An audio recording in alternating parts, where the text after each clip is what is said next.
என்னதான் சாப்பிட்டாலும் பிள்ளைகள் குண்டாவே ஆக மாட்டுக்குன்னா, இந்த லட்ட செஞ்சு வச்சுக்கோங்க. நட்ஸ் ஒரு 5, 6 வகையான நட்ஸ் எடுத்துருக்கிறேங்க. பாதாம், பிஸ்தா, முந்திரி, அது கூடவே வால்நட்டு, அத்திப்பழம், ஒரு 3 வகையான சீடு, கொஞ்சம் பேரிச்சம்பழம் நல்லா சேர்த்து நெய்யில ரோஸ்ட் பண்ணிக்கிட்டு, இந்த மாதிரி மிக்ஸியில போட்டு நல்லா பரபரன்னு அரைச்சு எடுத்துக்கணும். பவுடரா பண்ணாம கொஞ்சம் 1, 2 அரைச்சு எடுத்துக்கிடுங்க. அப்ப தான் சாப்பிடும்போது கொஞ்சம் கிரன்ச்சியாவும் மொறுமொறுன்னு இருக்கும். பிள்ளைகள்லாம் நல்லா ருசிச்சு சாப்பிடுங்க.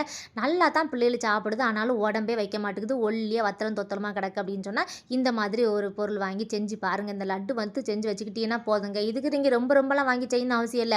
ஒரு 1/4 கிலோ வாங்குனீங்கனாலே போதும். ஒரு 5, 6 பொருள் வாங்கும்போது அதுவே 1 1/2 கிலோ வந்துருங்க. இந்த லட்டு பார்த்தீங்கன்னா, ஒரு 15 நாளைக்கு வரும். நல்லா குட்டி குட்டியா உருட்டி வச்சுக்கோங்க. நான் இப்ப நல்லா பெருசா உருட்டிட்டு இருக்கேன். ஏன்னா, ஒரு லட்டையே நாங்க 2ஆ கட் பண்ணி குடுத்துருவோம். அதனால தான். இந்த லட்டு வந்து பார்த்தீங்க அப்படின்னு சொன்னா, ரொம்ப டேஸ்ட்டா இருந்துச்சு. இனிப்புலாம் சேர்க்க தேவையே இல்ல. பாத்தியலா கடைசியா கிடந்த பவுடர் தூக்கி நம்ம சாப்பிட்டுட்டு, பிள்ளைகளுக்கு லட்டு செஞ்சு ரெடி பண்ணியாச்சு. இத வந்து இப்படித்தான் மாசத்துக்கு ஒரு வாட்டி லட்டு செஞ்சு ஸ்டோர் பண்ணிட்டோம் அப்படின்னு சொன்னா, 15 நாளைக்கு ஓடுங்க. பாருங்க என்ன அழகா சூப்பரா இருக்குன்னு.